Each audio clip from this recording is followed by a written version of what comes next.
What's up, everybody? This is podcast Gameoverse episode 166 for Thursday, December 14, 2023. I am Wasabi Ice Cream, joined as always by Rick. What's up?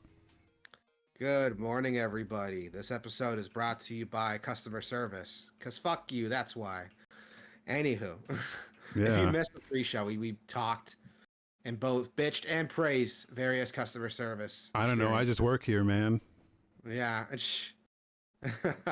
So if you guys don't come in for the pre-show, definitely check that out. It was a pretty fun conversation.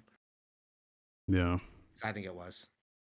But yeah, and everybody, we have not a lot to talk about. Not a lot happened here, let's be honest. But still, fun conversations we're going to have. I played a game I'm really excited to talk about in the show. Yeah. And you'll see it in the show notes here. But let's start. We always start with what you've been playing first. Okay, so we mentioned it last week. I played a little Monster Loves You 2, Yes. which is they sent a code to me, and I realized that it was a game that from a series that's over a decade old. So I was like, holy shit, it's crazy you guys are still working on this. But checked it out a little bit, played maybe like an hour of it, and it's an adventure game. It's like you choose your own adventure game. But I would imagine the reason that this was reinvigorated, I guess, after 10 years is because they must have played Disco Elysium, because I'm getting super this game is like Disco Elysium light, or Disco Elysium for adolescents or some shit, because the problem with most adventure games, or like the Telltale style, or like the Don't Nod, like Life is Strange style, is that there's no impact in the moment to moment choices you're making. Yeah. Like you can kind of just hit any choice, and then it won't pay off until like way later, or like won't pay off at all, or like it just doesn't matter at all, or whatever. This game is totally different and way better, because how it works is you have stats. You have positive stats, you have negative stats. So your positive stats are like brains, flesh, and guts, and your negative stats would be like malice, greed, and docility. And you're like a monster. So you're like a young monster who's just born. And I think throughout the course of the game, you get a little older and a little wiser. And the choices you make throughout the game will increase or decrease specific stats. So there could be like, hey, I'm a monster and I'm really fucking hungry right now. Do I go against my monstrous instinct to eat everything that's weaker than me, or do I try to restrain myself and only eat what's necessary and try to be a good monster? And Interesting. the choices you make will be gated by your stats. So if your negative stats are too high, you will give in to your monstrous instinct. So say like your malice, or if your greed is way higher than the check is for that particular section, if your greed is too high, then you give into that instinct no matter what the choice is. You give into that instinct. So, and if you make choices that are greedy, your greed stat goes up, and you get like locked out of certain choices. Or if you make a choice that costs a certain stat, so if you like try to be like a courageous monster and you make a choice that costs guts, you lose a point of guts, and you might not be able to use, say if you have like 2 points of guts and you make a choice that costs 1 point, you now have 1 point of guts, and maybe another choice that's coming up costs like 2 points. You no longer have those 2 points, so you can no longer make that choice. It's really and it's like instantaneous too. So you don't know what's coming up. You don't know what you're going to need. So you're like, oh, should I make this choice and lose this point right now? Or should I see what might happen and maybe I can save these points for future choices? And it's really it feels way more impactful because you can instantly see the repercussions of your actions. Like, oh no, I used all my strength to get out of this situation, and now there's another check right after that now I don't have enough points to do this one, kind of stuff. Or I made a choice that increased my malice because I made fun of this guy for being an idiot, and my malice increased, and now I can't resist my monster's urge to be mean to people. It's like shit like that. Yeah. Where it's like this very delicate balance of your stats that it's really fucking cool. And that's why I say it comes off as like they must have played some Disco Elysium, because Disco Elysium it does the same thing where you have stat points, and if your stats ain't Disco up. Elysium takes a lot of inspiration. Sorry to cut you off, but Yeah, it yeah. takes a lot of inspiration from like tabletop RPGs, which are very similar. Like you make whatever choices you want, Yeah. but you have to have the stats and the rolls to like back it up. Yeah. So it's interesting to see that, because it doesn't sound like there's dice rolls. It's just a point buy-in system. You either have the points to do it or you don't. Yeah. And you either have the points to resist or you don't. I like that a lot because it doesn't leave anything up to chance. It's just, hey, this is the character you've cultivated throughout the game, so like live with the choices that they would make. Yeah.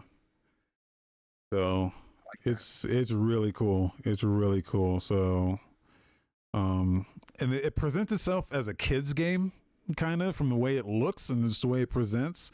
But once you actually start playing it, there's a lot of the writing is really good and detailed, and some of the, when you do commit an act of brutality, it's written in a way where it's like, god damn, this is not this is very descriptive for something that looks like a kid's game. So I would say maybe like teenagers and up should maybe play this.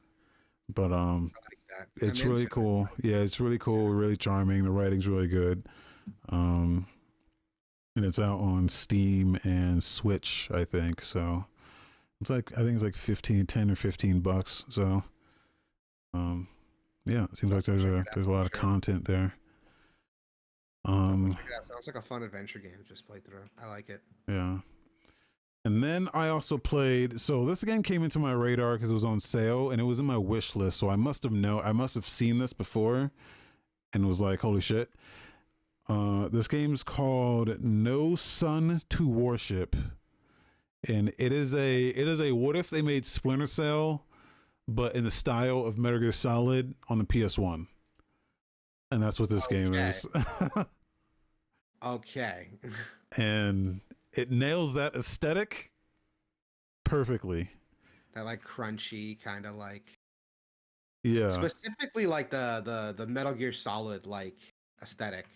Yeah, because Metal Gear Solid was super interesting because it's trying to like replicate like movies. So they did a lot of like camera angles and stuff that you wouldn't expect from a video game. Like the only games I've seen that did that are like Metal Gear Solid and like Vagrant Story. I think are the only two games that nailed it. Yeah. I don't necessarily mean like the cinematic aspect. I just mean like the visual, like the environmental design, visual design of like the environments and the aesthetics there. Yeah. Just the way it looks. It's like a Splinter Cell game, but in the style of Metal Gear Solid is basically, yeah. So, and in terms of gameplay as well, but it doesn't nail that part of it. But you can do the Splinter Cell thing of you can shoot out lights, and you have a light meter and you have a visual of a noise meter. So when you walk and you're like making more noise the faster you walk, or if you're like standing directly in light, your visual light meter is higher. So you can shoot out light bulbs and the lights will go out. Shit like that. Now the problem is it doesn't really nail the gameplay. Oh yeah. It is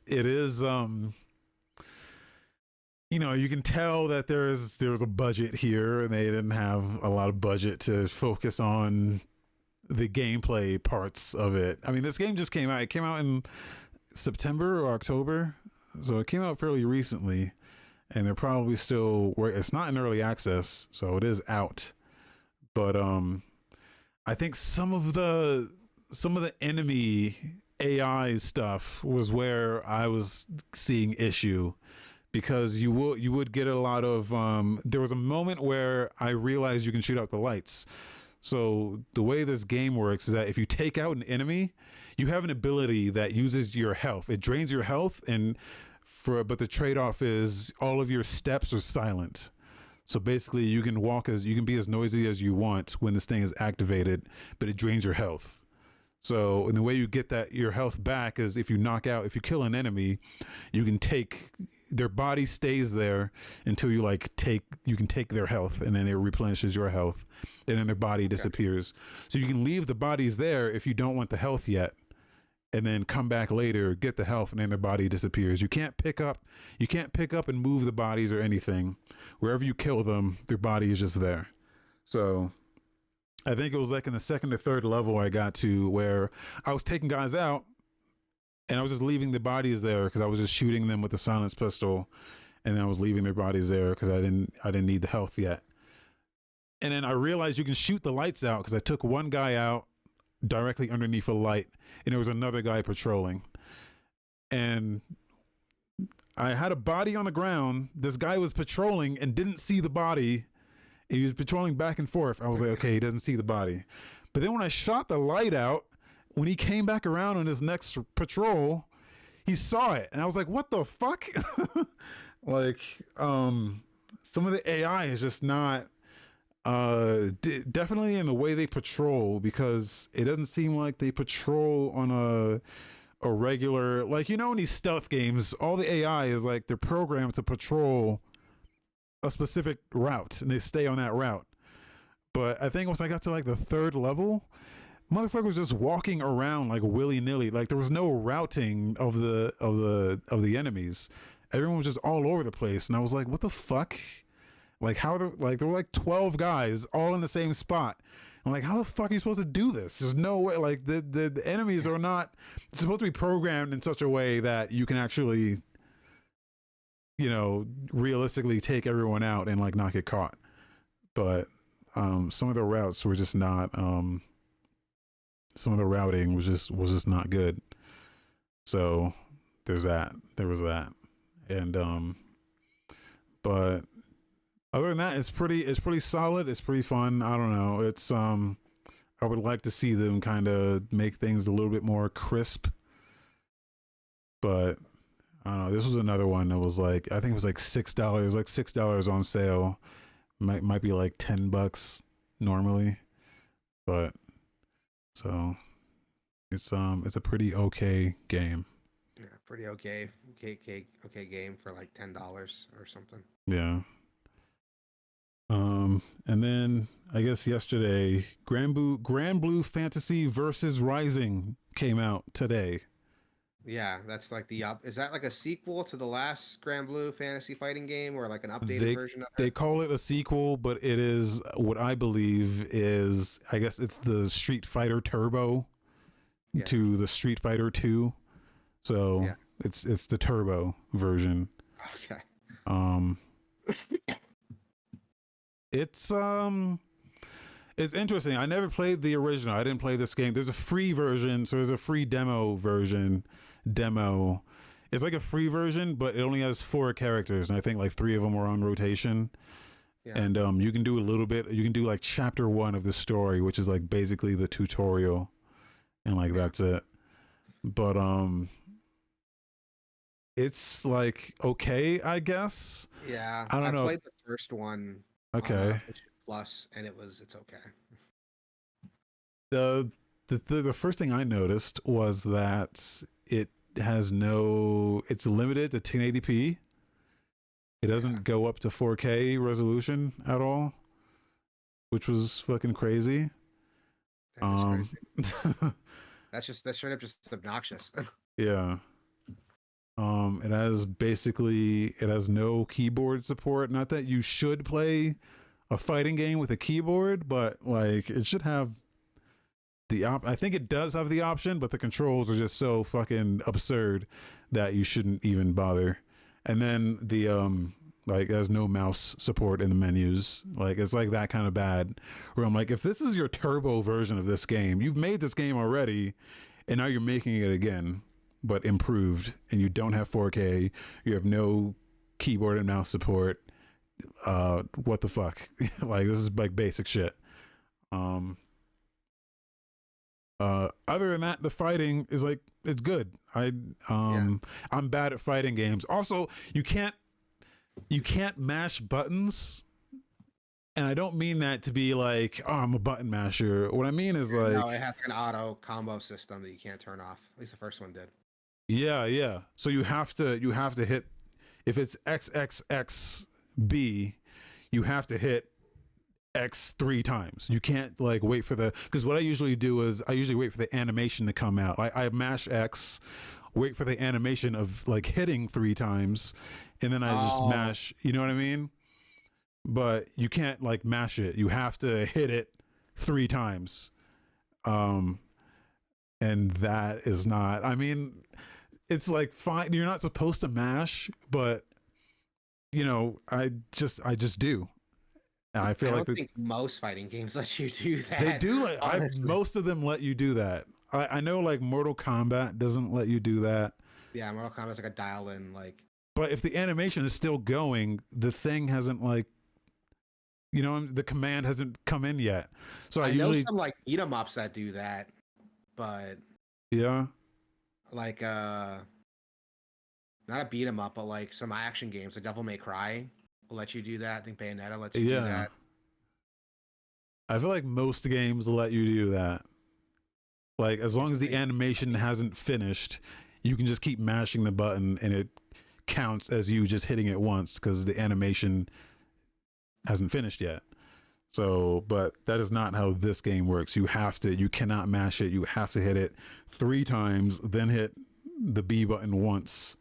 And it took me a while to figure that out. Like, why is this not fucking working? I'm hitting the thing. And yeah, it was like, but that's how I've always played fighting games. I'm like, there's an animation priority usually that overwrites the command that you're inputting. So if you like to mash buttons, maybe don't play this game. Because that's the thing. They market this as like, oh, it's very beginner friendly. Like, that's one of the things that people say about this game specifically is that it's very beginner friendly. I'm not a fighting game guy. I mash buttons, but like not to the point where I'm just like hitting random shit. Like I'm doing the inputs, but I'm just hitting the button more than you're supposed to because the animation hasn't finished. Yeah. So like when I wait for that verification of, okay, here's the first animation, contact, here's the second animation, here's the third animation. Now I'm going to stop mashing that button and I'm going to mash the next button in this. Like I'm playing it like animation based as opposed to like the command. And that just doesn't work with this game. So other than that, it seems pretty solid. The story mode is almost like a beat 'em up. It's like a beat 'em up, and then when you get to like a important character, then it turns into like a straight up fighting. You fight that character, which is cool. They're making a straight up action RPG that's coming out, I think next month or in 2 months. Yeah, I'm not excited for that one. That one looks dope. It did look dope when Platinum was working on it. Oh, they're not working on it. I don't care. Oh, I didn't know that. Yeah, Platinum was working on it first. Same with the not Valkyria Chronicles. What was that fucking Valkyrie Profile? They were working on that first too. And then I don't know what happened, but they dropped them from that project with that and Granblue. So now I'm like, I don't give a fuck about these projects anymore. Interesting. Well then, I would probably be fine. We'll see. We'll see. But now Granblue is like, it's a series I've never gotten into because it started out as like, it wasn't a fighting game originally. It started out as like some gacha game, right? Or something. I believe so, like on mobile maybe, or it was like a Yeah, visual novel or something. I don't know. There's definitely lore behind the game, so it's not. I Yeah, don't know if it's based on something originally, but yeah, I the don't know. Granblue saga. Yeah, I don't know what it is. It's not my cup of tea. Yeah, What is my cup of tea though? Halo. I'm playing a lot of Halo still. Still a fun fucking game. I don't yeah. care what anyone says. Still a good ass game. Still playing Cyberpunk a little bit. But I don't want to talk about those. So recently, my dad was nice enough to pick up a copy of Street Fighter 6 for me. Um, so thank you, Dad, if you're listening to this. I appreciate it. Love you so much.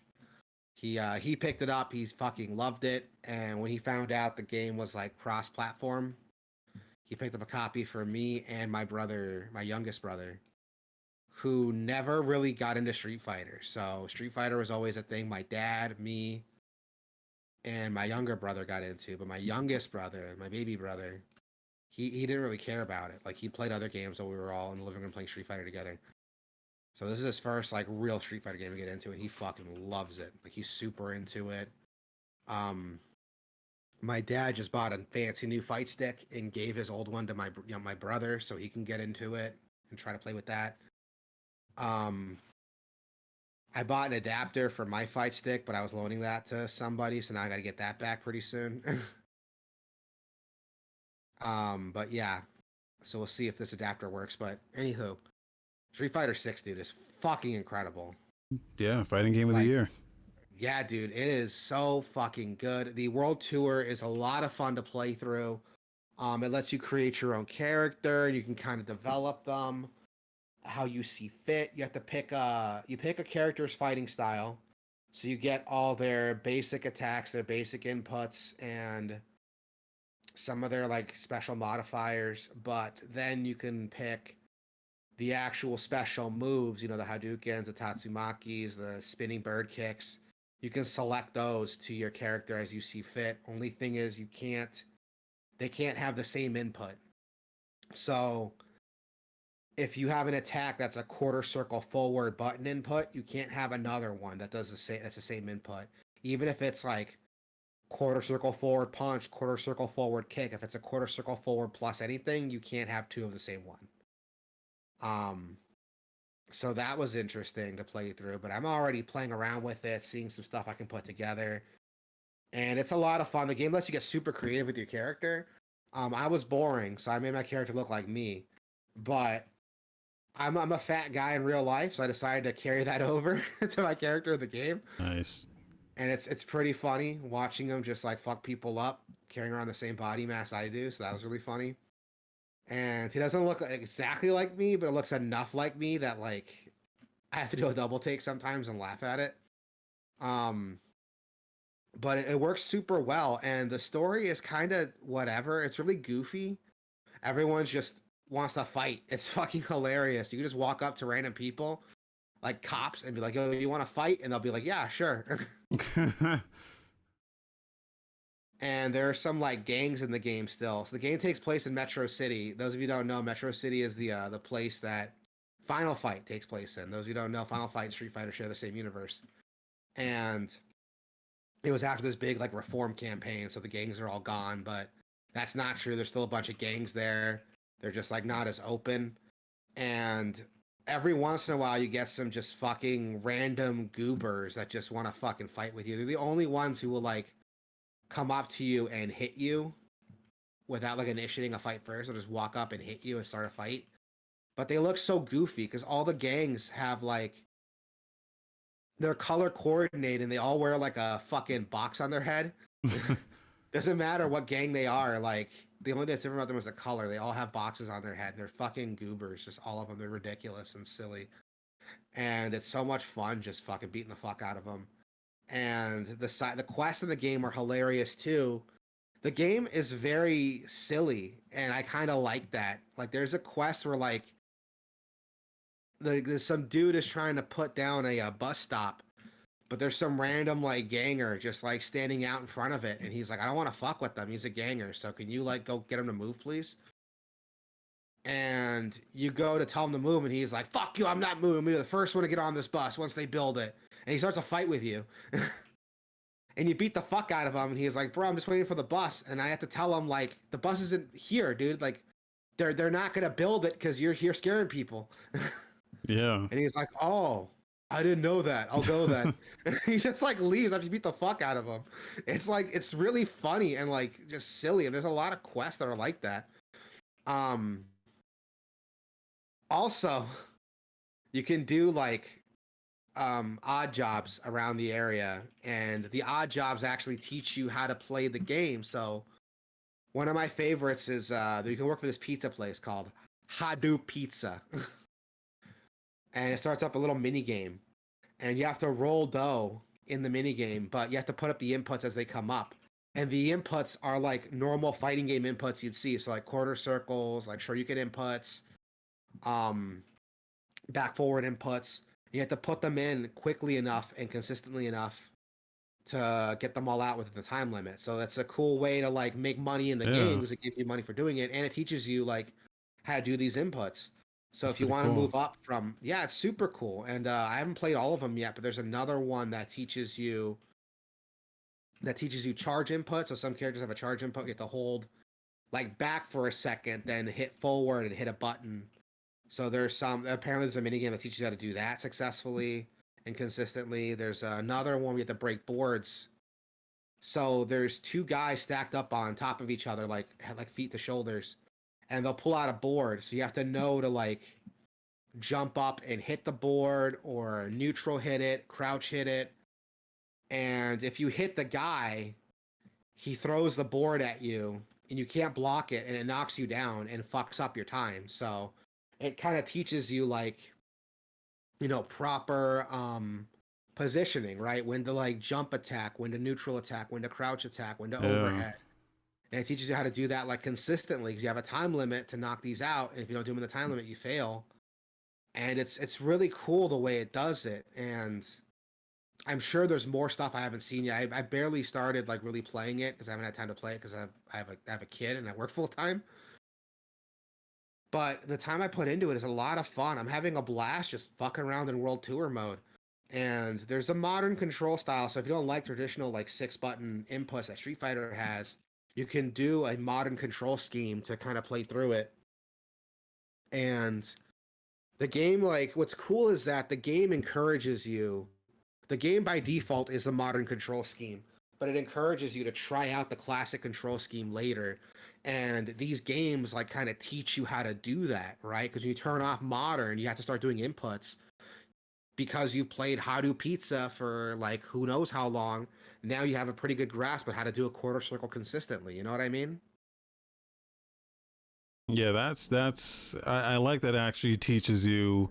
See, that's something most fighting games are like starting to kind of do is hold on, there's fucking planes outside. That's fine.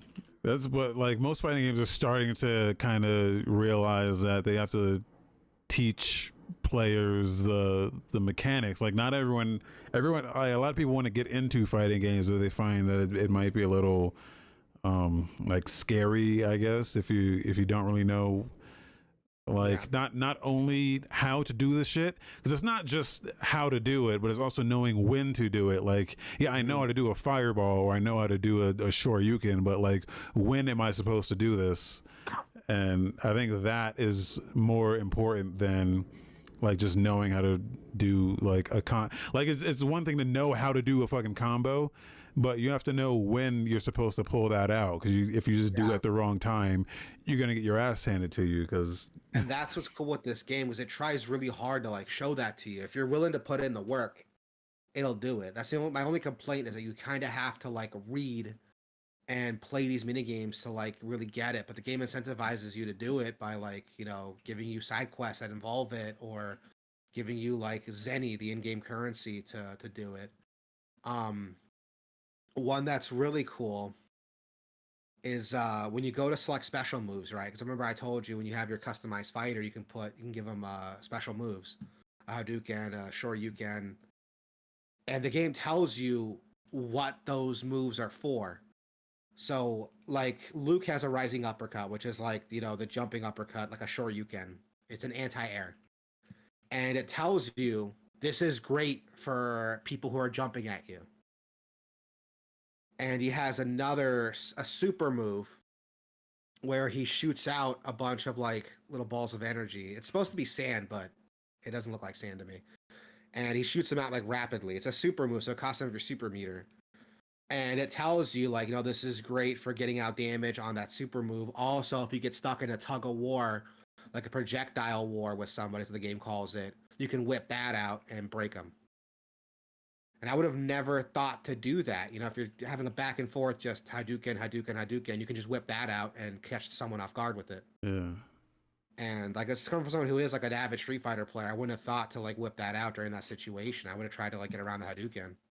But this makes a lot. The game tells you that like in the description for the moves. Like, here's a good chance you might want to try using it. And there are side quests that encourage you to do that. So it's like, oh, here's a character who can only be beaten by anti-airs, or here's a character that the challenge here is you have to use projectiles to beat him, or this guy can only be beaten after you like parry an attack. And there's side quests that give you rewards and stuff for doing it, and that kind of teaches you like when to do this stuff, right? Like when to pull off an anti-air to time it, and how to properly time it. Because if you're playing on classic controls, right, you can time, I want to do the anti-air now. But if you can't do the input to do it, you got to take that into account for the timing now. And it puts you in a low stakes state to test it out, play with it, and try to get the hang of it so you can see the situations you'll have to use it and the timing to like recognize it and pull it out. It's really, really cool the way it does it. It does a great job like brushing you up on your fundamentals. And I like it a lot for that. Plus the fucking soundtrack, dude. Jesus Christ, the music in this game is insane. The title track is really good, but I'm gonna put something in the stream chat here, man. This is Zangief's theme in the game. Fucking listen to this fire, dude. Listen to this fire. Like it is. God damn. Let's see.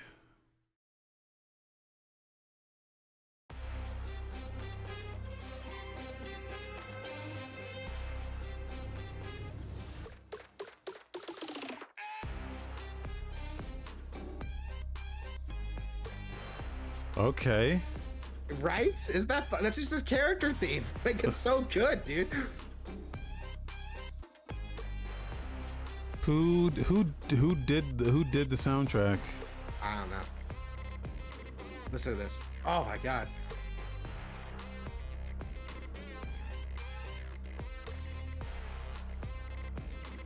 It goes so fucking hard, man. Like it's so good. And their title song too, their main theme. I don't know if we can play that because it's like a copyrighted song. Well, these are all copyrighted, but this is like I think they got an artist to like do this one. So I don't know if it's gonna flag something, but I mean, our shit's not monetized. Theme. Huh? Oh, okay then. Never mind. Well, listen to that on the sidelines. It's like the main Street Fighter theme, dude. It is like it's another one that's like Street Fighter. Like another thing, like my favorite Street Fighter game is Third Strike. So anything that replicates that, I'm okay with. And this game does that because Third Strike had it took the street part of Street Fighter like very seriously. So a lot of the music was very urban inspired. There was a lot of hip hop, very like 90s like street urban music, which is what I love to hear. And this game kind of brings that back with its like aesthetic, its music, its title theme. I sent it out if you want to play. It's called Not on the Sidelines, and it's fucking good, dude. Did they get good. Lil Wayne to do a track? I don't know. Well, because he's all over the promo shit, so I'm like, oh, they must have got him playing it. I don't know if he did a track. Hold on.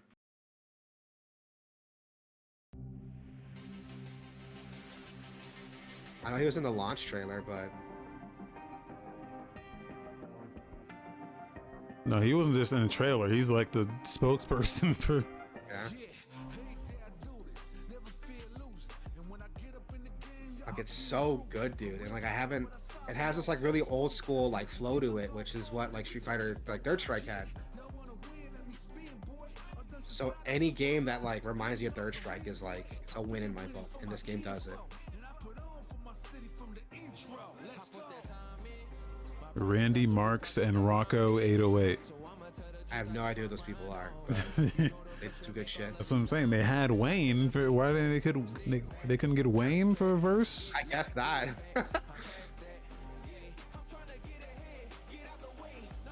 Lupe. They couldn't get Lupe for a verse.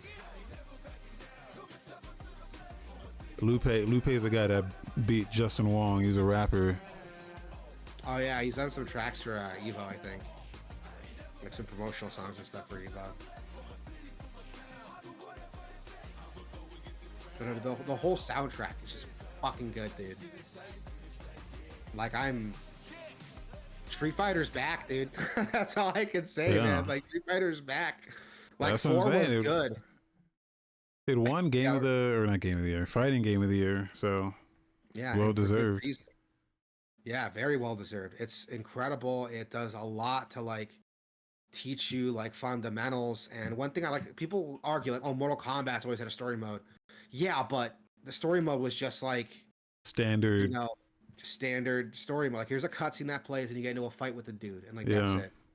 With this, you're like running around the city, solving puzzles. You're unlocking moves to help you progress in the city, and finding out some conspiracy of what's going on with this fighting tournament. And it's pretty low stakes so far from what I've been playing. Like the whole universe is gonna end like a Mortal Kombat game, but what's cool is the game goes that extra mile to teach you like how to play Street Fighter. You know, Mortal Kombat's like, here's a character you'll play through for like 5 or 6 fights, and then we'll move on to the next one.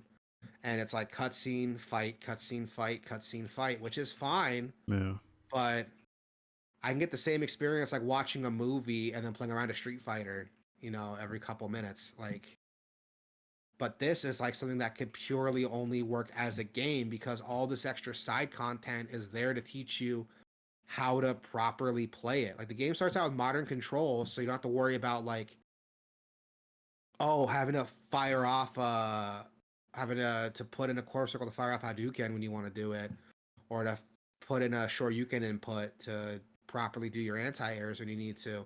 It's just, it starts out with modern controls, teaches you like, hey, here's how the game is played. Here's how footsies work. Here's how distancing works. Here's when to use these moves, and you can do them with one button, so you don't have to worry about like I'm gonna fumble around with the inputs while you're trying to figure out like when to use the shit. And then it's like, hey, you've been playing Hadou Pizza. Here's the same. That's the same input to do the Hadouken now. So let's try classic controls. You know, it'll get you try classic controls so you could like get that. You can have more expression. Because modern controls, it gets the job done, but it's super limited on like what you can do. But with this, you're able to, with classic, you're able to, you know, have a bit more control over your character, a bit more expression and how you fire your moves off, how to do your combos. So it gets a lot of the basic stuff out of the way, and then it's like, okay, cool. You've been playing Hadou Pizza, how you do inputs. Now let's put it in a classic controller, so that way you can get experience with that. Now that you know how to do inputs pretty consistently, it's really really cool the way it does it. As someone who's been playing Street Fighter forever, like Street Fighter's been a part of my life for a long time. My dad was into it. He got me into it. It's always been a huge part of my life, and having him teach me how to play it was really helpful to me. That's what got me to love it. But I could see like, you know, other people who don't have that luxury, especially with other fighting games out there that are trying their best to be as newcomer friendly as possible. And Mortal Kombat that kind of dominates the single player part of it. Dude, you've been saying Hadou Pizza, and I swear I got my window open. I swear I smell pizza heavy outside. I don't know what the fuck it is. I'm starving. I don't know what that is. It's probably just like tricking your brain to thinking like it's gotta be. I smell it, so it's so strong. But yeah, it does a lot to just teach you like not just to be a fun game, but also teach you like how to properly play it and compete. So if you want to like really get into it and play it and see what the fuss is about, it helps lower that barrier of entry a little bit. Like my God, dude, it's so much fun. And I've strictly been playing World Tour. I haven't really tried to take it online or anything. I don't want to do that till I get my fight stick back and I try out this adapter. But it's You special. tried these you tried the fucking Woot box? I don't know what I don't know what it's called. There's like a new fight stick that's not a stick. It's just buttons on like a Oh, a hitbox? hitbox. Is that what it's called? Yeah. Hitbox, leverless arcade sticks. People are Or like, it's leverless like all the rage. People are talking like it's the next big thing. Or I want to try one. I've heard really good things about it. I've heard it's like a hitbox is like the new hotness, the new way to go. A lot of people swear by it. yeah, And I want to try one, but I don't want to drop all this money for it when I have a perfectly good fight stick that I've been playing on for like decades. uh, Well, this one I haven't had for decades, but you know the layout for fight sticks has been the same for like decades, and that's how I know how to play. So I don't mind like getting a hitbox and learning on that if it's going to be better for me, but it's hard for me to justify dropping some serious dime on one, especially since like I'm married, I have a child, so it's yeah. hard for me to justify dropping money on a hitbox when I have a perfectly good fight stick at home, and I want to try one. I do. So like if anyone ever gifts me You should one, train I your will. kid. Did you see that there's like a little girl? There's like a 12-year-old girl that's fucking nasty in Smash. Have you seen that? I have seen that. Yeah, I think Elaine is like, I forgot what her I think name she goes is. by like Slipshine or something, right? I don't know. I've only seen like clips.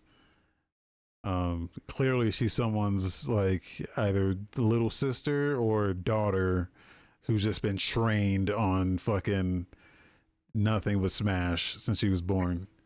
I feel like that should be your kid. You should just train your kid to just be fucking a Street Fighter god. I would, but I'm not good at Street Fighter really. So Oh, I love Street Fighter, I do, and I do. I'm better. I'm at this level where I'm better than most of my friend group who don't really play fighting games or people who are super casual with fighting games. I'm better at fighting games than most people in my friend group who don't take it as seriously as I do. But I'm nowhere near a good enough level to like compete. I'm sure I could be if I just like dedicate a bunch of time to it, but yeah. like one, that's a lot of time I don't want to dedicate to something, and two, that would make it like not fun anymore. You know what I mean? Like Yeah, yeah. it's fun right now. My best memories of Street Fighter aren't like winning competitions or winning like online against some dude who's giving me trouble. Even though I got some good stories of that. My best memories of Street Fighter are like playing rounds with my brother. Him and I would just go back and forth on Street Fighter just like all day. We'd just go back and forth, and he'd win a couple matches, I'd win a couple matches, he'd win one, I'd win two, then he'd win three, then I'd win four. And we just do that all day. And by the end of the day, we were basically 50-50. Like like we there was no like I won more than you did. You know what I mean? Yeah, Like yeah. and we got close. If we played like 100 games, we played like 99 games, and I was like 51 versus 49. I'd be like, okay, I'm done playing. He's like, no, fuck you. Like, load that shit back up. We're gonna end in a tie. And or it'd be the other way around. Like I'd be like, no, fuck you. We're ending this in a tie. I think you beat me here. And that's some of my best memories. Like doing that with Street Fighter, like Samurai Showdown, and just having fun with it. You know, making a day out of it. Um, I do want to get my son into it one day when he gets old enough to like really play video games. I would love to show him Street Fighter and like why I like it. And we'll see if he takes it up. Like, I'd love to see that. I'm not going to force anything on him he doesn't want to do, but if he takes it up, he gravitates to it like I did, I would love to see that. But no, Street Fighter 6 is absolutely incredible. It is it's my obsession right now. Even right now, I'm just like thinking about playing it again. Yeah. And it's worth picking up. If you haven't played it yet, definitely do so. Last time I checked it out, Walmart had it on sale for like $45. Okay. And I think it's worth it, dude. Like Yeah, I've been it's waiting fun. for it to go down a little more. Epic is having a sale right now, dude. Alan Wake 2, I think it's like Yeah. $25. Fucking really? Like I bought How? it yesterday. They're having a sale where it's already 10% off, but they have a bonus discount that's another 33% on anything on top of the discount that's already it. So it's already like $10 Jesus. off, and with the additional discount, it's like 27, I think it was. So I bought it yesterday. I bought Alan Wake 2, $27, I think it was, and yeah. So I'll be playing that. Jesus. All right. Yeah. Have fun with that. Yeah, I can't wait to hear about it on the show next yeah, week. And then you tell me you have no idea what the fuck is going on. yeah. It Because that comes seems to with. be the consensus. Like nobody knows what the hell's happening. It came with the original too, so remastered. Oh It came yeah. with the remastered one, so I might play through that first. I don't know. Oh, that's cool. I think Yeah. I own the original on Steam, and I think they got upgraded to the remastered version when that came out, but I might be making that up. Yeah, I have the original, but it doesn't say on there remastered. It just says Alan Wake, so I'm not sure if it's. I don't know if it's the same or if it's separate. Yeah. No, Alan Wake's good. I think you'll like it. The Alan Wake games are good. I still gotta play through the DLC for the first one. I barely remember the first one. I played it when it came out, and I've been trying to I've been trying to get back into it forever. And I think I'll just like replay the first one day, play through all the DLC, and then jump into 2 later. But I mean, it's got some awards, like, so it's definitely worth playing through, even though everyone who's reviewed it tells they don't know what the fuck is going on. So, Yeah, I mean that's how I felt when I was playing like Control, but yeah, I think Control, like on a surface level, is pretty easy to understand. It's yeah. like anything outside of that is like, what the fuck?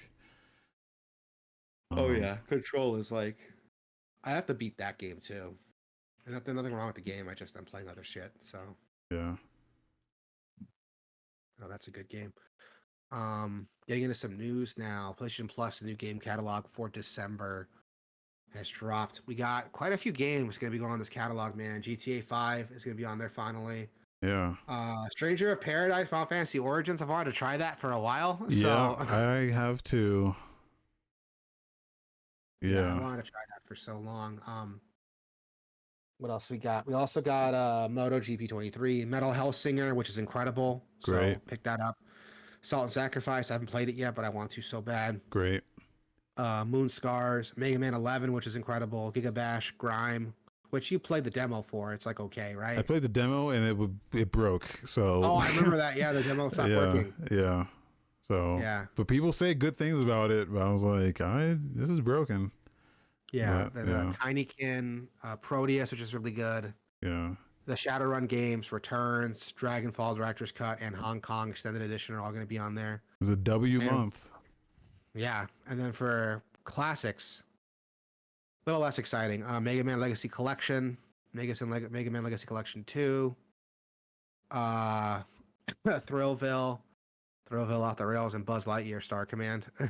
Great. So Mega Man Legacy Collection is pretty cool to see. So that's dope Yeah. to see. I think Thrillville is a PSP game, if I'm not mistaken. I thought it was like a roller coaster tycoon type of game. It is, but I I think think Off the Rails is the PSP game. I think that one's a PS2 sequel.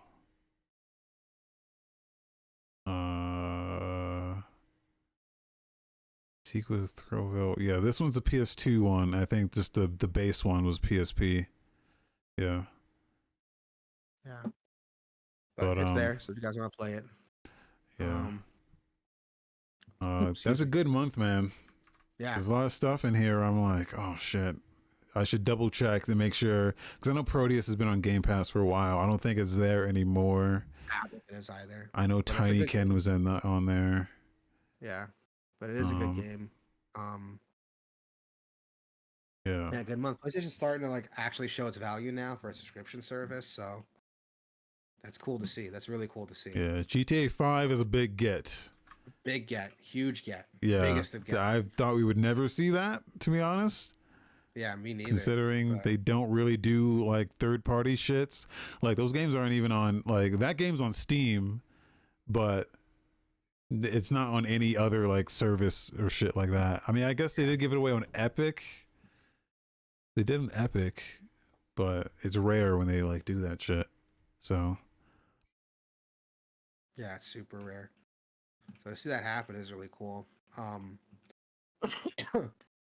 So there's some good value there for your subscription. So definitely check it out. yeah. You'll go play some video games.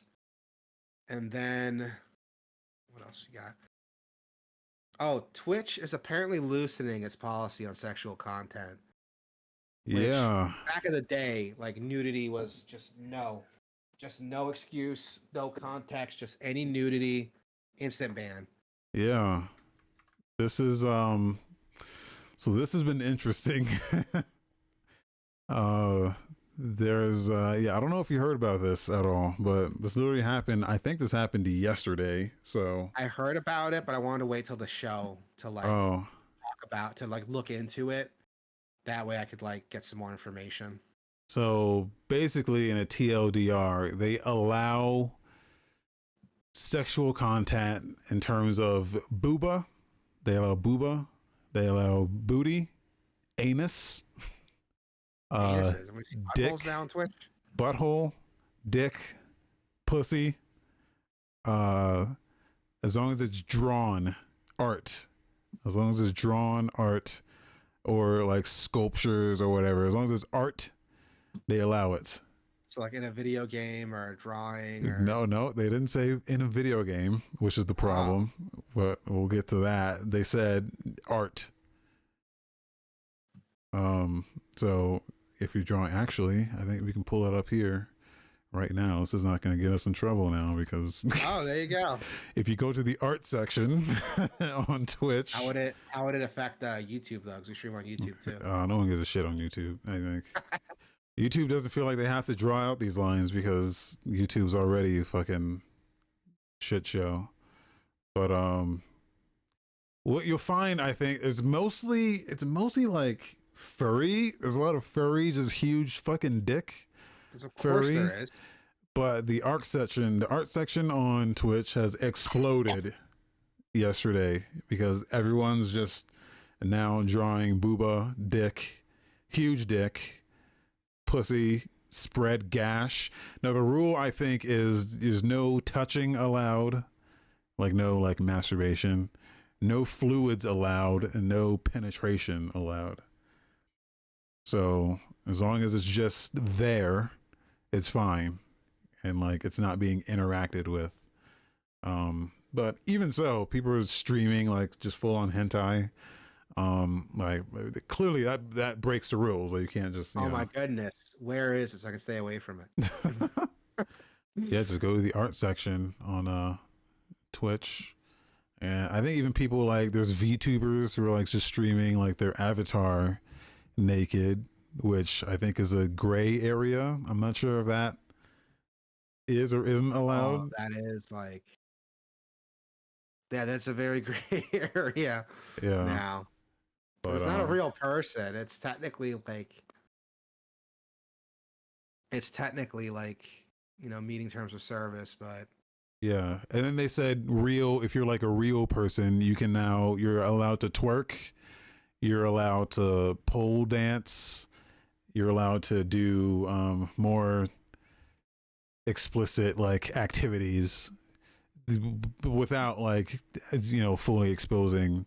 Like you can't show real titties and dick and puss, but you can do sexually suggestive actions now, such as twerking and pole dancing. That is a weird time we live in. Like, yeah. fucking. Like, which I don't have a problem with this, but you'll notice that I'm scrolling through this stuff and just nothing's blocking me, right? All these thumbnails are exposed, so you can see I'm not logged in. I'm not logged into Twitch. I haven't agreed to anything yet. And so herein lies one problem, is that you can't opt out of it. There's no filter. You can't filter the stuff out if you don't want to see it. Like once you go into the channel, you have to agree that, hey, yeah, I want to look at this channel. But if you're just scrolling through, everything's just exposed. All the thumbnails are just there. You haven't agreed to anything yet, but all the thumbnails are just there, so you can see everything without even agreeing to anything yet. So that's one problem. The other problem is I like, what the fuck about like video games? Like, I don't care about this. Like, these guys can do whatever the fuck they want, but why are the video games getting the short end of the stick? Why can't I still stream Baldur's Gate, for example, which has like a dick and pussy slider and tit slider? Like, why is that still against terms of service? Are we not considering that art as well? Yeah. Is that not like the same thing? Like there's a very lack of consideration when it comes to the thing that Twitch was kind of built on from the beginning, was like the video game shit. And now it seems like, you know, the thing that I'm here mostly to do is just like, oh, you can show tits over there, but when it comes to the video game, and like not even just like the nudity shit, but also like the violence or whatever, like video games are getting the short end of the stick here, even though it's allowed in other places on Twitch. It's like not allowed when it's a video game. It's the same I'm fucking just, like, shit. scrolling through art, and it's like Yeah. there's someone like drawing a. Oh, never mind. They got banned. There's this testing new guidelines, and it's like someone drawing a butthole. It looks like a snake person, like some furry butthole. Yeah. And then I click on it, it's like this channel's temporarily unavailable due to violation of Twitch's community guidelines. How's that a violation? Buttholes are allowed. Oh, that's what's on here initially. Like, it could be like, Oh, they must have did something else, maybe. yeah, probably. It probably started out with the butthole, and then there was like, let's draw something in the butthole, and then now you're banned. Yeah, that's Maybe. not allowed. Penetration is not allowed. Yeah. So they can do the butthole, but anything in the butthole, that's too far. Yeah.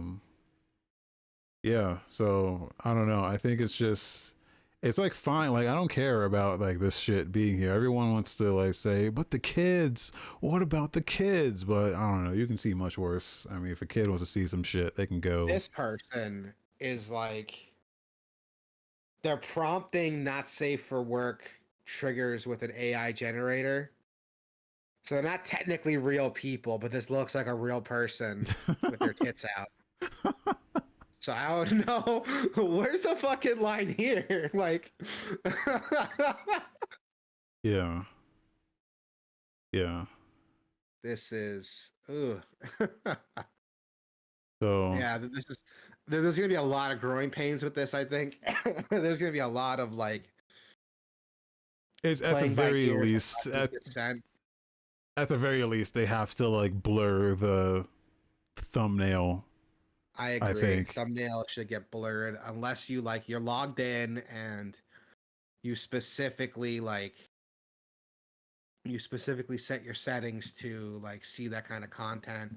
Because God forbid, like I'm at work or something, just looking like watching like one of your streams, and then like an ad, like not an ad, but like a suggested stream comes up, right? Of like someone drawing a butthole. Like, yeah.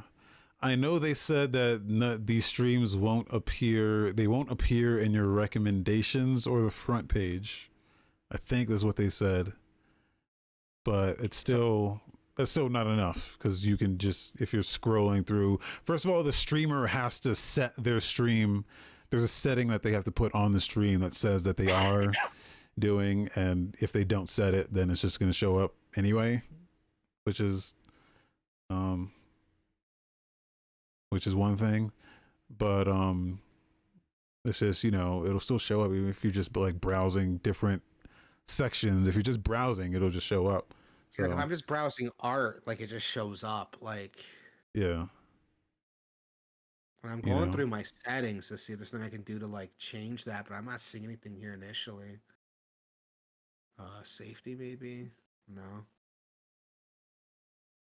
But really, I don't care. All I want is that let's transfer this into the gaming side, and then we can start streaming some, you know, some like Witcher, Cyberpunk. yeah. I mean, because you can Gate, already like, do that, but you have to like turn all the settings off, and it's like, but these guys are just allowed to do it without, censoring themselves. So, um, that's my only issue is I want equality for the gamers. yeah, I'm the same boat. And I don't understand why they didn't. There's probably like an explanation for it. Not a good one, but there's got to be an explanation for it. Yeah, I doubt it. Yeah. But So yeah. we'll see what So happens. you want to see some anime borderline hentai? Go to Twitch. Yeah, go to Twitch. We can see all the booba, vagine, buttholes, just Yeah, whatever. And even if you're not into it, it's just there. So have fun sorting through that. yeah, And interesting. Like, we'll see what happens going forward. This is gonna set. It's gonna be super like clumsy before like they really set it up. I'm sure a lot of precedents are gonna be set. I'm sure. I mean, they should have thought about this stuff before. I agree. Yeah, I agree. When you make a sweeping change like that, people are gonna try to like see what they can get away with. So I'm sure like we're gonna see a lot of what we don't want to see or maybe what we shouldn't be. So there's gonna be a lot of gray area before like things get like yeah, really set up. yeah, So we'll see what happens. And then E3 is officially dead. yeah. So for Which, the handful of you who still care, E3 is officially dead. There's no plans to continue it. There's no industry interest in continuing it. And to be honest, like I kind of expected that, to be honest. Like Nintendo was ahead of the curve, I think it was like back in oh god, before the Wii U came out, like 2011. yeah, They've been skipping E3 and just doing their own like presentation. yeah. Which And now, makes yeah, sense. It makes way more sense that we don't have to waste all this money packing up this whole big thing for this conference. We can just that do people are it. just gonna like stream online or Yeah, we can just do it like from read articles about anyway. Like, our office and put out demos if we want. And but that's the thing, because E3 I feel like could have rebranded itself as like this digital thing, because it's already happening with the Game Awards and like with the Keighley stuff. Like Keighley's doing Summer Games Fest and he's doing the Winter Games Fest Game Awards, and I feel like that's exactly what E3 could have done. I don't I agree. understand why. I don't understand why Keighley can get away with it, but E3 was just not able to just evolve into that naturally. Like that's the part I don't understand. Like, yes, these companies can just do it on their own, but they're still going through, a majority of them are still going through Keighley to do it. So like why wouldn't E3 just keep doing it as like a digital thing the way Keighley is now? Like that's my only, like I don't understand what happened there. So I don't either. Like, it could be they were too late to do it. Like now that Keeley like did it, they probably arranged all these like agreements with them. It's like, oh, we can't announce our game at E3 now because we already contracted to announce it at Summer Games Fest or the Game Awards or something. yeah, I So guess. it's just being too slow to the draw, I think, was what did it. Here's what should have happened, man. Like when E3 got canceled for COVID, because remember, it didn't get delayed. They didn't like do a digital service. It got canceled. Yeah, What they should have done is rebranded it as a digital service. yeah, And I think that's what did it because then they left this hole in the market that Keeley was able to swoop up with Summer Games. So Summer Games Fest still happened that year. And so did the Game Awards. It's all digital. So he yeah. was able to. So now all these developers, and producers didn't have a place to show off their new shit. So they probably got into these deals with Keeley, and now like with the contracts all signed, negotiated, E3 can't compete now. So, It's a bummer. which is a huge bummer because the majority of people watching E3 were just watching streams of it anyway. So Yeah. So, and then there's other venues for the other things that E3 was doing. Like you have GDC, where yeah, like the game developers can kind of get together and talk to each other and mingle with each other and talk about game development shit. Um, and then you have like the Game Awards, which that would alleviate some of the issues people are having with the Game Awards right now, which is the awards are like secondary to the actual announcements that are being made. yeah, Like I feel like a lot of people feel like they should be separated, but if they were, no one would fucking watch it, to be honest. yeah, yeah. Um, and like that's another problem, but That's the unfortunate truth, but yeah. yeah. So I don't know. Yeah. So It's it was a combination of things. It was a combination of like, bad business practices, being too slow to like adapt. And I think the biggest mistake they made is I think they can just continue business as usual. I'm sure they thought like, oh, we'll just cancel E3 this year and then do it like normal once this COVID stuff is gone. yeah, But the problem with that is once we saw we didn't need it, you know, there's no reason to bring it back really. And I think it was that same year, like next year when they opened up E3 again. I think that was the first year they opened it up to just general audiences, right? You didn't have to be an industry person or request an invite anymore, right? You could just go in. yeah. But that's the thing. People's expectation with that is, oh, I'm gonna go to E3 and I'm gonna play all these games, and it's not really. It's almost like a Disney World type of thing where like you could play these games, but you're gonna be waiting in line for several hours, and probably play like one, maybe two games throughout the course of an entire day because the lines are so long and it's so crowded. And Yeah, which doesn't make it good for you because the whole reason E3 exists is for people who are paid to stand in line, try these games out, and then write about it. yeah, Like, that's why if they did everything digital, they could have like they could put like all these demos up on like Steam, like E3 week. Here are all the demos for these games, or here's all the trailers or these games. Here's a shop. Here's like a physical or a digital shop where you can buy physical goods that you would have had at a physical E3. Like, hey, here's a poster, or they could have done all this stuff. And that's just me just coming up with stuff just off the top of ways they could have reinvented. Like I don't think Summer Games Fest is doing anything like that. Like they don't have like a conglomerate page where you can just go and just have like that's the problem I have with these things where there's no good conglomerate of like one here's source. fucking Yeah. everything. Like they'll put the trailers up eventually on the page, but there's no like, hey, here's like a bunch of demos for the games that we announced, and it's like today only. Here's these demos, or like here's a store where you can just buy like posters or like goods, like exclusive stuff that you can only just buy for that week maybe, and they're Yeah, there's a physical lot of things they goods. could have done. There's a lot of things they could have done, and they just didn't. Like, Yeah, and that's a good point. That's all at the top of your head. Like, yeah, there's so much they could have done, and it's super disappointing to see it just not get done.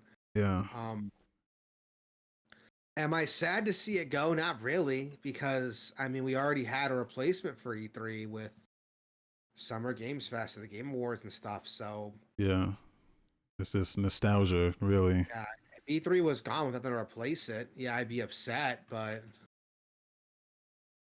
there's other places to get my shit. It's like when people were like, "Oh, Toys R Us is closing down." I'm so sad. Like, why?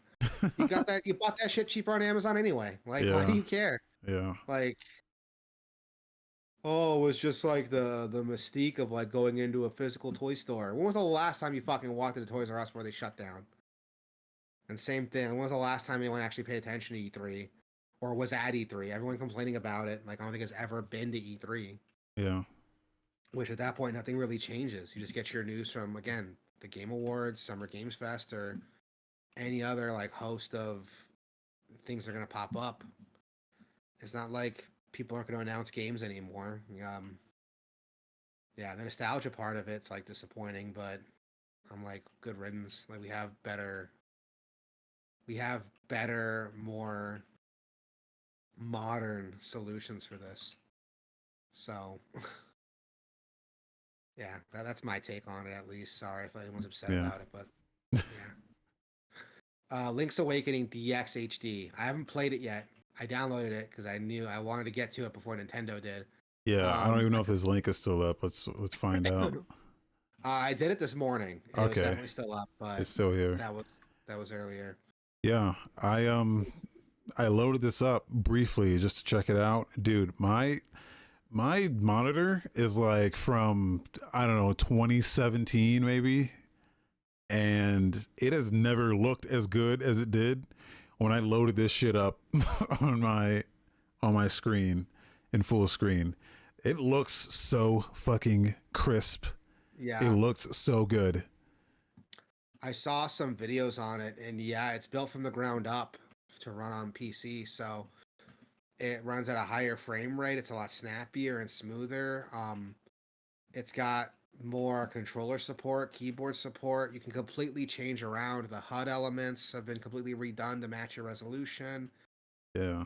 And you can just blow the screen up as fucking far out as you want it to go. You're not stuck with like the standard Game Boy Color resolution Yeah. where you can maybe see like a couple feet in front of your character. Like you can see the whole map at once if you wanted to. Um, it's incredible, like the way they made this work. Um, yeah, I didn't expect it to be this huge of a upgrade, but yeah, they completely redid everything. This is like the definitive way to play Link's Awakening now, I think. Yeah. It is not gonna. It's. I don't know how it's still up, but it will not last much Yeah, longer. it's not gonna last. If AM2R couldn't last, especially since that game didn't even use any of the assets from, like, I think that game like even rebuilt the music completely, Yeah, so it didn't get. But they still came down on them. This, I don't know how the fuck they're getting away with this. This should have been gone the femtosecond it went up, but it's still here. So grab it while you can, because I'm sure people have backed it up already anyway. So it's not like yeah, that dire. You'll be able to find it, but yeah, it's great. So go check it out. yeah. I'm definitely gonna check it out. I already downloaded it, so I already got it. So I got mine. Yeah, I got mine. I don't have to worry about like losing it or whatever. Nintendo taking it away from me. Like I got mine, yeah, so I'm good. And everyone else, I encourage you to do the same. Nintendo, very litigious. You know, they are very quick to shut down really cool projects. So go check that out. What happened to that that Zelda project? There was like an Ocarina of Time project too to like remaster the graphics and bring up to 60 FPS. Like, remember that? The Unreal Engine one. Was that a thing?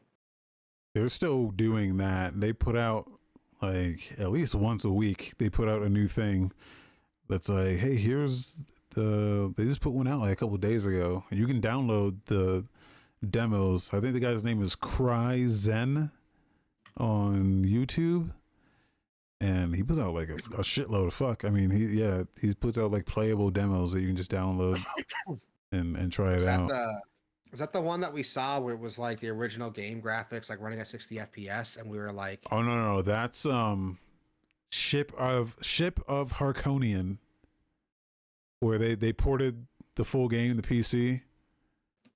Like that's out. You can just do that. But that doesn't use any of the game. You still have to like extract the ROM and put the ROM in like a direct, like you have to like source your own game, but it'll run the game in native PC that's the shit. one that was like that blew my mind because it's like because we've played like Ocarina of Time like 100 times. Yeah. So to see it running at 60 FPS with the same graphics, it was like, whoa. Yeah. And some of it was fucky, like some of the animations like didn't work quite right, but Yeah, that's that one. But there's a guy who's like rebuilding it in Unreal, and I don't know if he's planning to like. oh, here he is. Yeah, I don't know if he's planning on like doing like a full release at some point, but he puts up at least, I don't know, like one video per month. I was just here's what it looks like now. Download it. Yeah, I remember this one. Yeah. I mean, we'll see what happens with it. The fact that like Nintendo hasn't shut that down yet is like, well, they're probably gonna wait till it's like done, shut it down like they always do. Yeah. Um, but yeah, Link's Awakening D8 DX HD. Go check it out. It's probably the best way to play Link's Awakening now. Yeah, because they put out uh, that version on Switch that like read that full upgrade. But it's not even an upgrade. It's like a ROM of the original one. It doesn't feel like an upgrade. well, it's like 3D and shit. Oh, that one. Yeah, yeah, that remake. Was it a Yeah. remake or a sequel? It was a remake. Never No, it's mind. a I looked up. remake. Yeah. Yeah. But I don't So know. go check that It out. felt like it didn't have any soul. Yeah.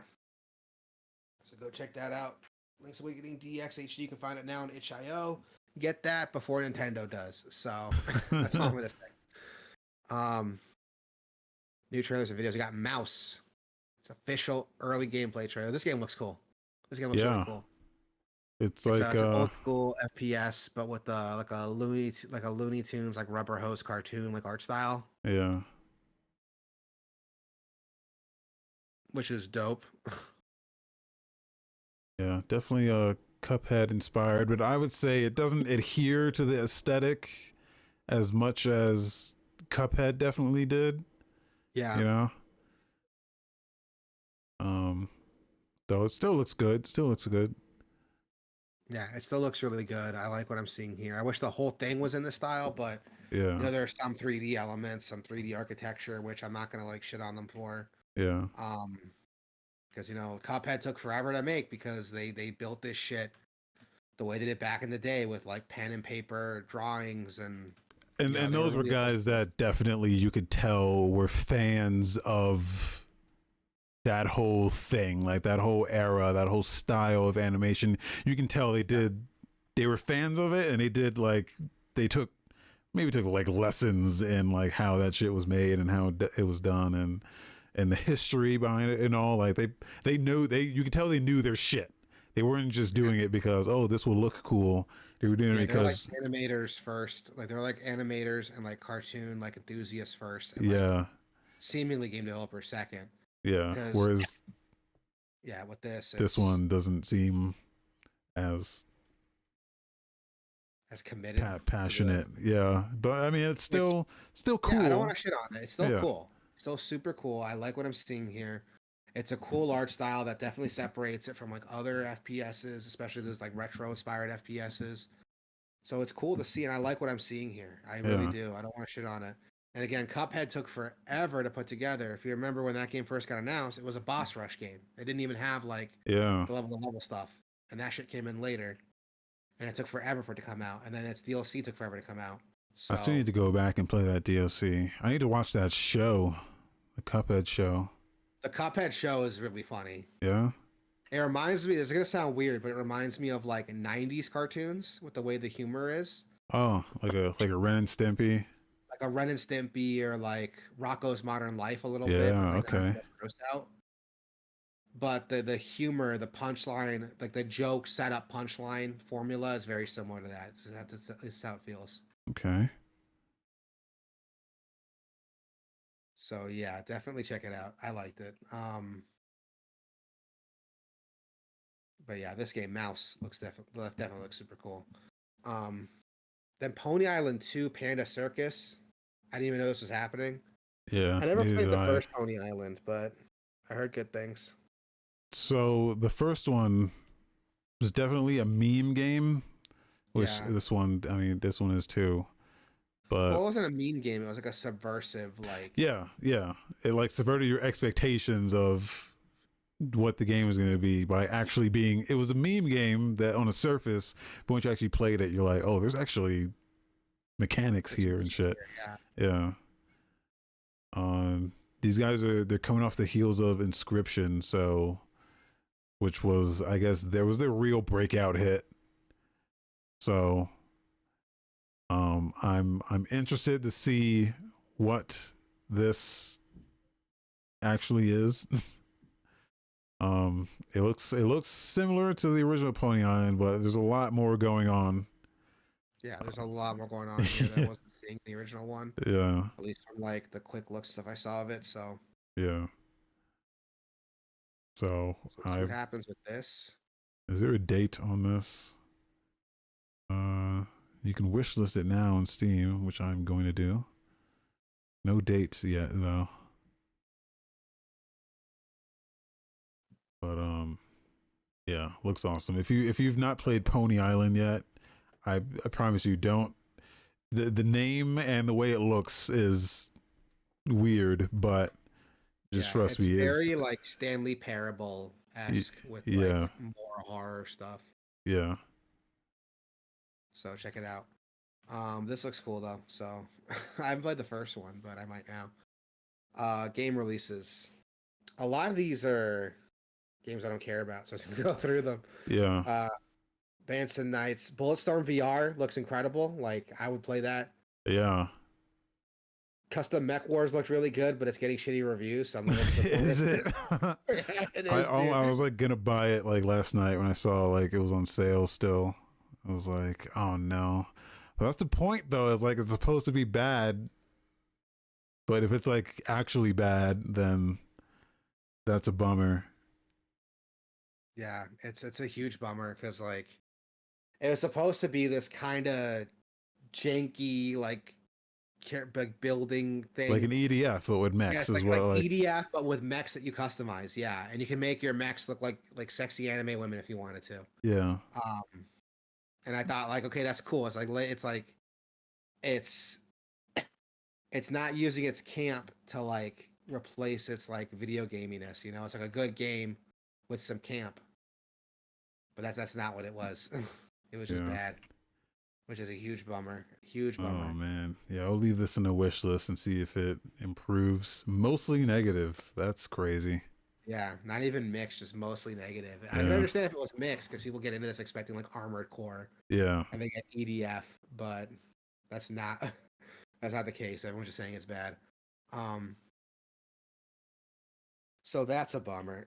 That's a huge bummer. yeah. We Uh, got Nosha, Granblue Fantasy Versus Rising, Grand Theft Auto Trilogy Definitive Edition coming on mobile of all things. House Flipper 2, Kamoju, Ramelia 2, Stranger's Requiem, Raku Venture, and Witch of the Holy Night. Then December 15th, we have Asgard's Wrath 2. I actually heard some good news about this one. I I've heard heard some good things about incredible it. things about this. Yeah, people are saying this is It's getting like a tens out of yeah, tens. it's getting 10 out of 10s, and it is like a full-fledged AAA like VR RPG that we Yeah, wanted. I heard it was 90 hours. I'm like, that's fucking Yeah, crazy. In VR, that's insane. yeah.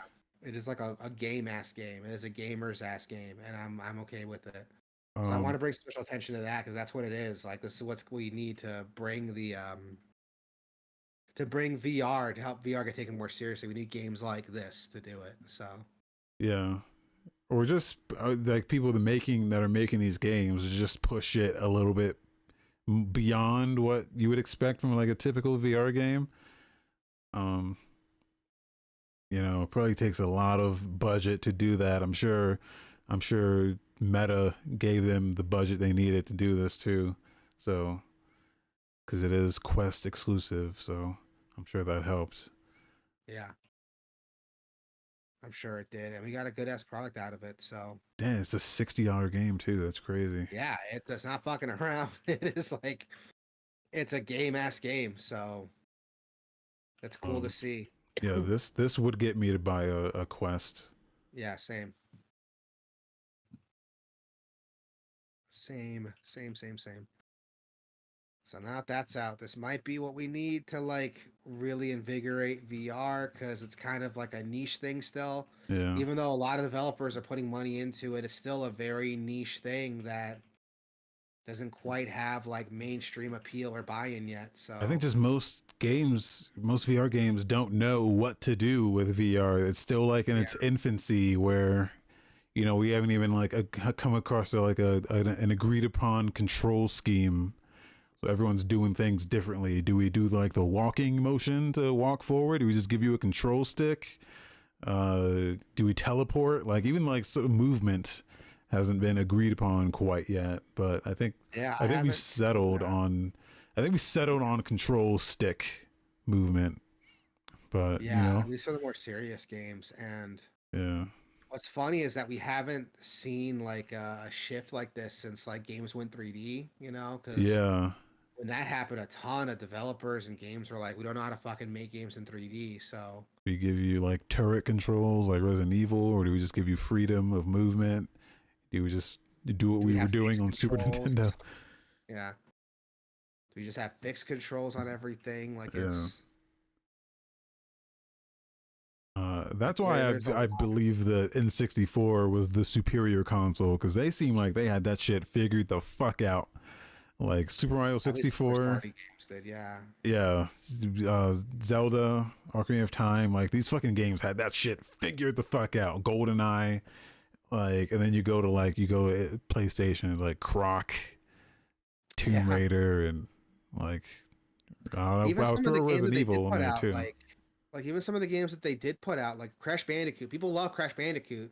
Yeah, I'm not saying it's not a good game, but if you look at like compare to like what Super Mario 64 was doing, Crash but Bandicoot is the same type of platform we've been getting, just with a different angle. yeah, Super Mario 64, it's a 3D game, like with full 360 movement. yeah. So, so not to shit on Crash Bandicoot, but well, then Spyro came out and it was doing the Super Mario 64 thing. Yeah, So Spyro was great. Spyro was great. yeah, so it's cool to see that VR starting to go past that infancy where like we don't know how to make games like for this, Yeah. and we're starting to see some cool shit. So really cool to see. Cannot wait for more games to come out with this for VR to be taken more seriously. Um, Capcom seems to be taking it serious of having VR modes for like all of their games. So Yeah. and they're pretty good. I played Resident Evil 4 VR, not the remake, the original. Fucking solid. It's really good. I loved it. So we'll see what happens with some of these with some more games start to come out. We'll start to see more mass adoption of it, especially when they start getting rave reviews. When you get hardcore gamers to like get into it, not just like the tech enthusiasts, I think we'll have some good shit. Yeah. Then Wednesday, December 20th, we have Resident Evil 4 coming out on iOS. Only for the iPhone 15 Max, right? I think is what it is, like the newer iPhones. Um I I I I think so. You need the A17 Pro chip or the M1 chip on iPad and Mac. So Yeah, it's a something like that. 20 gig game. Which 20 is gigs crazy.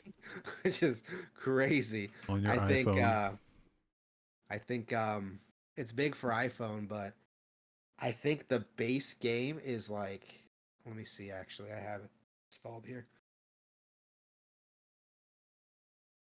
Where the fuck can I see the It's just shitty on iPhone because you don't have the option. Well, most phones don't have the option like expandable storage unless you pay like $300 more to get 256 more gigs or some shit, which is insane. Because I can get a 1 terabyte Yeah. SD card for like $100.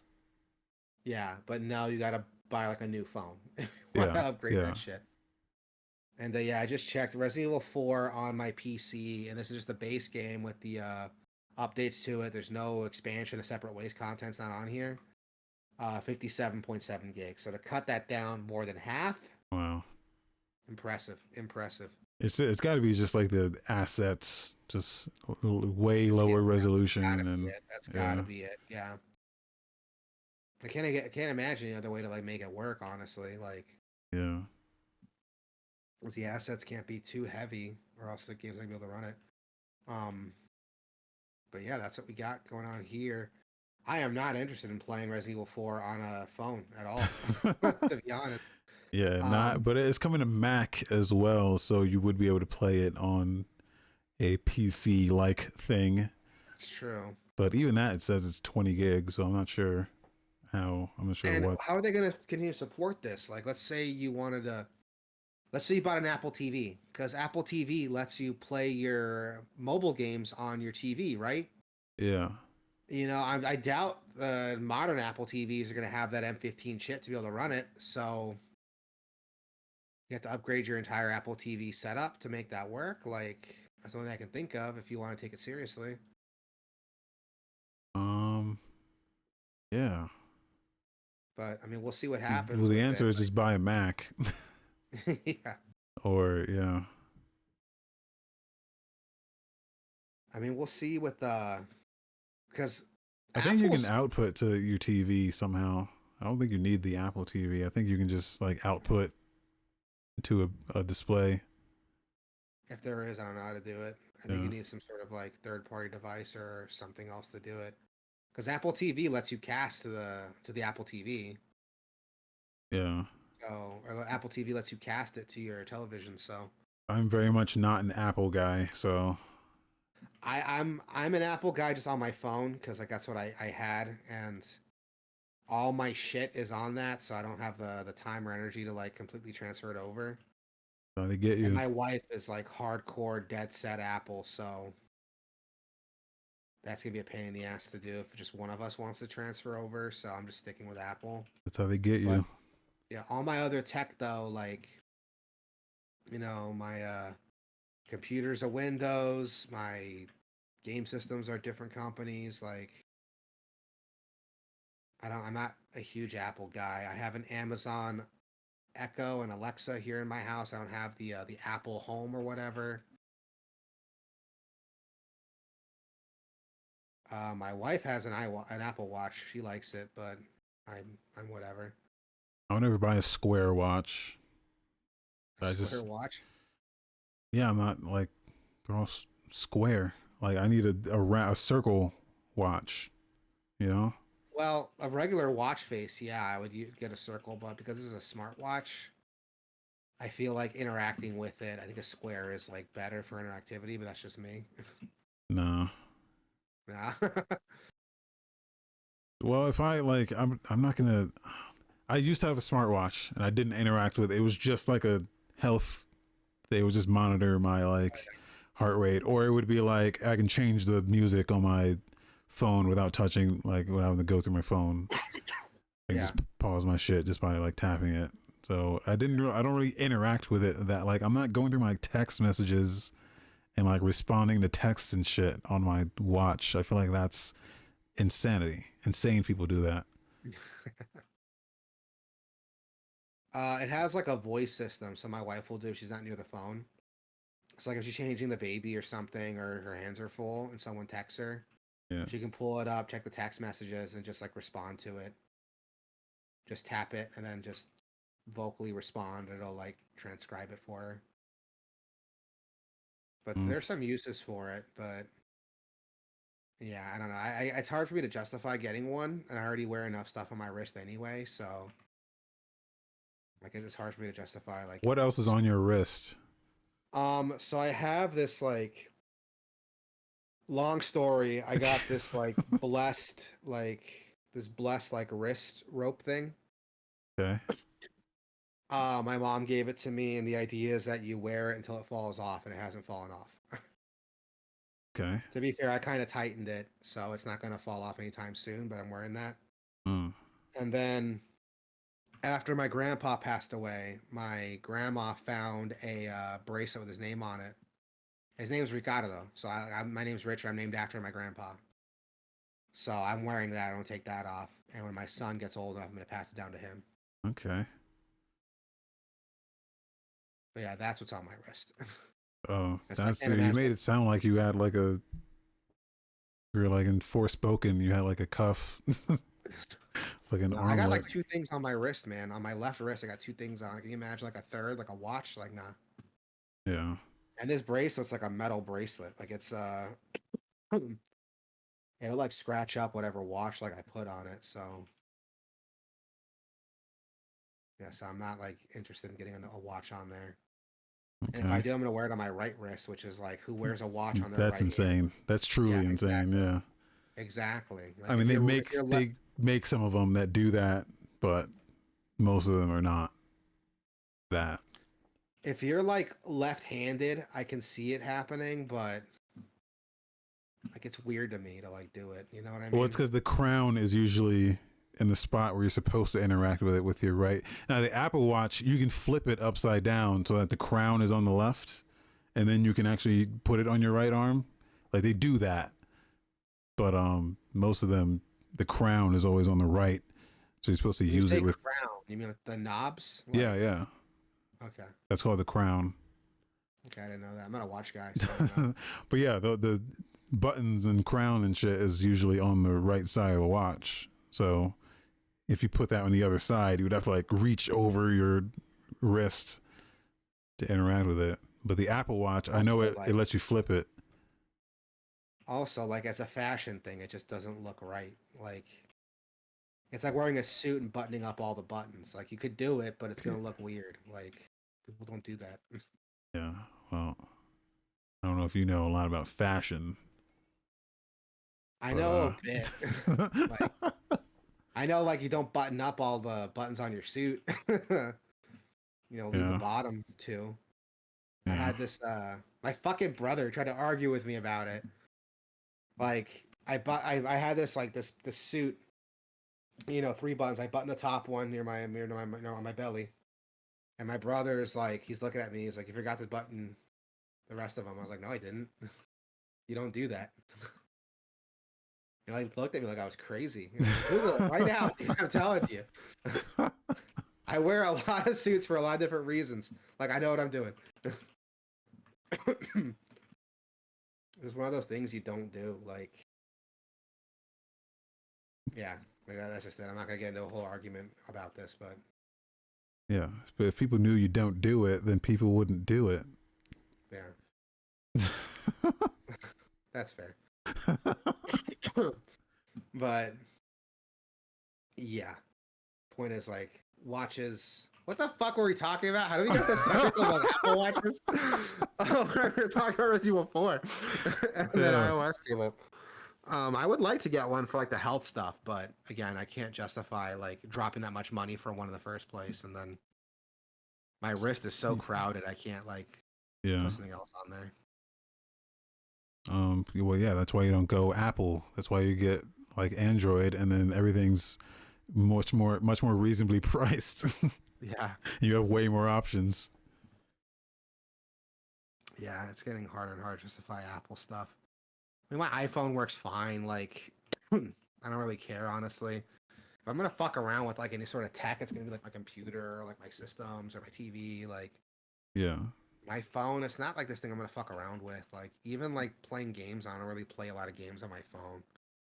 I don't fuck I around just with like, shit. It's just I like if I'm gonna like have like my music, for example, I don't stream anything. I just keep everything I like own all my like digital music in not me. I'm streaming. I'm FLAC streaming. quality.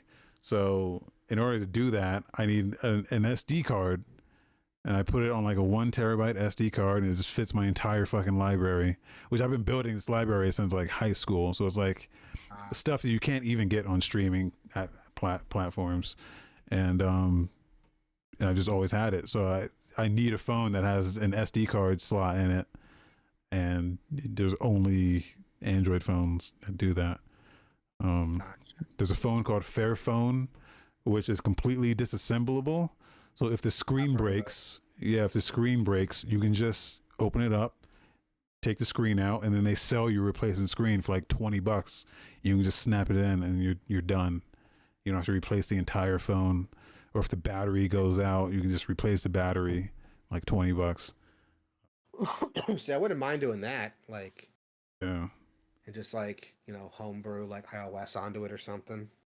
So I can still yeah, have some Apple Music. I think I fucking hate about Apple is that they're so like segmented with their shit that like a lot of their services and stuff too is what I'm like subscribed to. It's like Apple Music. I don't do Spotify, I do Apple Music. And Apple Music is on a bunch of other devices, but not by default. Like my Echo and my Alexa.